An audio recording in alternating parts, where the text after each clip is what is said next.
चलिए इस वीडियो में बात करते हैं करड़ी के बारे में। हम क्या जानते हैं कि वर्गमूल आसानी से निकाल लेते हैं, ज्ञात कर लेते हैं। यदि करड़ी के अंदर है तो वर्गमूल निकाल लिए। कोई संख्या है, इसको करड़ी के अंदर ले जाना है। इस संख्या को कहाँ ले जाना है? करड़ी के अंदर ले जाना है। तो किस तरीके से ले जाएंगे, उसके रूल्स क्या होंगे?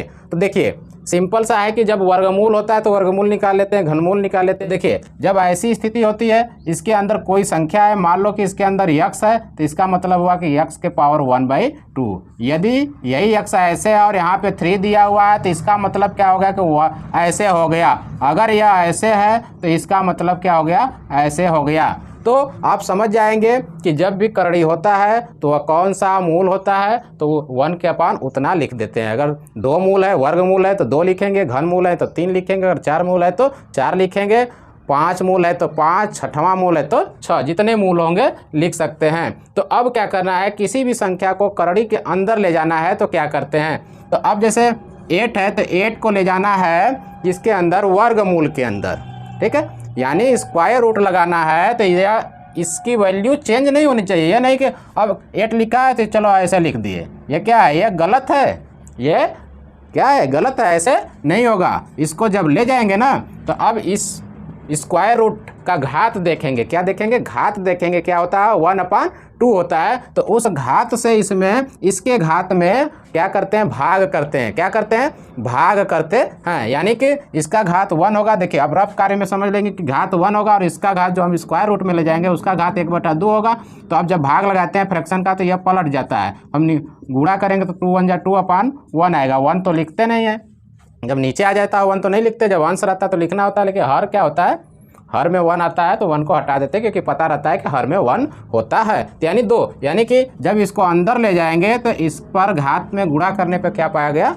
2 आ गया। क्या होता है कि इसके घात से इसमें भाग होता है। याद क्या रखना है कि किसी भी मूल में हमें ले जाना है तो उसके घात से उस मूल का जो घात होता है और जो दिया है उसके घात में भाग करेंगे, भाग करके जो आएगा यहाँ पे लिख देंगे। उसी तरीके से अगर क्यूब में ले जाना है तो जब 1/3 का भाग देंगे तो इस पे 3 आ जाएगा। यहाँ पे क्यूब वाले में 4th मूल में ले जाना है तो यहाँ पे 4 घात आ जाएगा। तो ये तो भाग होता है, लेकिन हम भाग करने में अपना समय व्यर्थ क्यों गवाएं? लेकिन जब हमें मालूम हो जाएगा कि 2 मूल है यानी स्क्वायर रूट है, वर्गमूल है, तो 2 ही घात जो इस पे रहेगा घात, उसमें 2 का गुणा होगा, और घन मूल होगा तो उसमें 3 का गुणा होगा। 4 मूल में ले जाना है तो इसके वाले घात में 4 का गुणा करना पड़ेगा। तो हम यहाँ पे आके भाग नहीं करने जाएंगे, हम उस ट्रिक्स को पकड़ेंगे। उस ट्रिक्स को पकड़ने के बाद वह काम शुरू कर देंगे कि करना क्या है कि इस पर जो भी घात है उसमें 2 का गुणा करके लिख दो, यहाँ 3 का गुणा करके लिख दो, यहाँ 4 का गुणा करके लिख दो। हमारा उसे हम करड़ी में आसानी से ले जा सकते हैं। अब जैसे इसको निकालेंगे तो फिर वही आ जाएगा मन, क्योंकि 8 × 8 जोड़ा बनेगा, आ जाएगा 8 × 8 × 8 3 बार 3 ठे 8 का समूह बनेगा तो 8 आ जाएगा। 4 8 का समूह बनेगा तो 8 निकल जाएगा। यदि अब चलिए ऐसी सवालें हैं, लेकिन अगर ऐसी सवालें दी हुई है तो क्या करेंगे? ऐसी सवालें दी हुई है तो क्या करेंगे? यहाँ पर जब हम ले जाएंगे तो ये जब जाएगा तो हम देख रहे हैं कि यह वर्गमूल है तो इस पर 2 घात लगेगा और गुणे 6 ऐसे करेंगे, यानी कि इसका मतलब हो गया कि ऐसे। अब गुणा कर दें, कितना आएगा गुणा करने पर?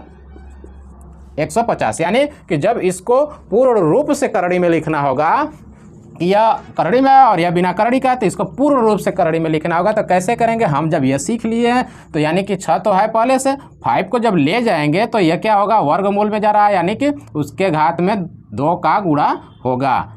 कितने का होगा? 2 का गुणा होगा। जब 2 का गुणा करेंगे तो अब इसको हम 5 × 6 = 30, ऐसे 5 × 6 = 30 नहीं लिख सकते हैं, यानी कि 5 × 6 = 30 लिख दें। नहीं, यह घात है, यह घात टूटेगा या खुलेगा, सॉल्व होगा, तब उसके बाद हम मल्टीप्लाई करके लिख सकते हैं। चलिए बुक से मैं सवाल ले लेता हूँ कि बुक्स में सवाल दिया हुआ है। क्या सवाल दिया है कि 2/3 स्क्वायर रूट 40। अब इसको पूर्ण रूप से क्या करना है? करड़ी में लिखना है। क्या करना है? करड़ी में। तो हम क्या करेंगे? देख रहे हैं कि यह कौन सा रूट है। पहले हमें क्या पहचानना होगा? रूट पहचानना होगा। रूट है स्क्वायर रूट, यानी 2 घात, यानी 1/2 होता है, तो यानी 1/2 से भाग देंगे, यानी कि 2 घात इस पर बढ़ाना है। यानी कि जैसे ही हम इसको अंदर ले जाएंगे तो 2/3 पे क्या हो जाएगा, 2 घात बढ़ जाएगा ऐसे। अब इसको पहले सॉल्व कर लेंगे, कितना आ जाएगा 4/9 इंटू 40। देख रहे हैं अगर ये क्या हो रहा है, विभाजित हो जा रहा है, तो इसको हम सॉल्व कर लेंगे, अन्यथा काम को आगे बढ़ाएंगे। तो यह क्या हो जाएगा 160/9। तो इस तरीके से हम किसी भी सवाल को सॉल्व कर सकते हैं। चलिए एक यह तो स्क्वायर रूट वाली दोनों सवालें हो गई हैं। अब चलिए हम बात कर लेते हैं क्यूब रूट की भी देख लेते हैं। तो देख रहे हैं कि सवाल में दिया हुआ है 3 क्यूब रूट 2 दिया हुआ है। तो अब इसको सॉल्व करते हैं। तो देखिए अब जब इसको अंदर ले जाएंगे ना क्यूब रूट में, तो 3 तो है, इसके घात पे क्या करेंगे 3 का मल्टीप्लाई करेंगे, तो 3 आएगा इंटू 2। अब क्या हो जाएगा कि इसका जब हम क्यूब निकालेंगे तो कितना आ जाएगा, जो आएगा उसको लिखते जाएंगे ऐसे, और फिर क्या कर देंगे मल्टीप्लाई करके लिख देंगे, और हमारा फाइनली ये क्या हो गया, पूर्ण रूप से करड़ी में चला गया, पूर्ण रूप से करड़ी में चला गया। तो ऐसे सवालों को हम इस तरीके से सॉल्व करते हैं जो कि बहुत ही इजी होता है। तो यानी कि कोई पूछेगा तो ये मत कहे इसका गुणा होता है, ऐसा नहीं होता है, गुणा नहीं होता, भाग होता है। क्या होता है, भाग होता है। क्या होता है, देखिए यहाँ पे मैंने बताया ना कि जो भी इसके घात होते हैं, तो जिन संख्या को करड़ी में ले जाना होता है तो उस मूल से क्या करते हैं, भाग देते हैं। तो भाग देते हैं तो क्या हो जाता है, पलट के गुणा हो जाता है। लेकिन हम भाग देने नहीं चले जाएंगे, ट्रिक्स को पकड़ेंगे, और जब ट्रिक्स को पकड़ेंगे ना तो सब सवालें ईजी हो जाती है। जब तक आप ट्रिक्स को नहीं पकड़ते हैं, ट्रिक्स नहीं याद रखते हैं, भूल जाते हैं, तब तक क्या होगा, सवाल कठिन ही लगता है। या तो आप बहुत ज़्यादा समय ले सकते हैं सवाल को सॉल्व करने के लिए, लेकिन हमारी जो परीक्षाएं होती है उनके लिए समय क्या होता है, लिमिट होता है। निर्धारित समय में हमें प्रश्नों के उत्तर देने होते हैं। तो इसलिए निर्धारित समय में प्रश्नों को सॉल्व करने के लिए, प्रश्नों का उत्तर देने के लिए हमें क्या करना होता है कि हमें गणित का तो नॉलेज होना चाहिए, उसके अनुसार ट्रिक्स को पकड़ते हैं। लेकिन परीक्षा पास करने से ही मतलब नहीं होता है। यदि हम कंसेप्ट को क्लियर नहीं करते हैं, किसी भी तथ्य को अच्छी तरीके से नहीं समझे हैं, तो हमारे पढ़ने का कोई मतलब नहीं है। कैसे परीक्षा पास कर लेंगे, यानी तैयारी करना होगा। तो केवल आप टीचर पे आधारित रहेंगे तो कार्य नहीं होगा, क्योंकि टीचर से आप पूरा एक एक सवाल पूछते जाएंगे और पूरा विवरण सहित समझते जाएंगे तो उतने में बहुत सारा समय लगता है।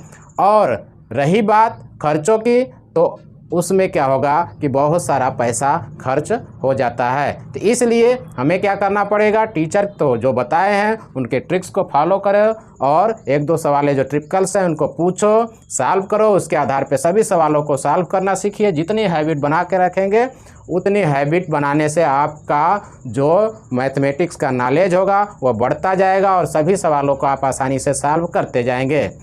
तो ऐसे ट्रिक्स और ऐसी जानकारियाँ इस चैनल पे हमेशा दी जाती है। यह कोई नई जानकारी नहीं है कि पहली बार दी जा रही हो, हमेशा ऐसी जानकारी आपको मिलती रहेंगी।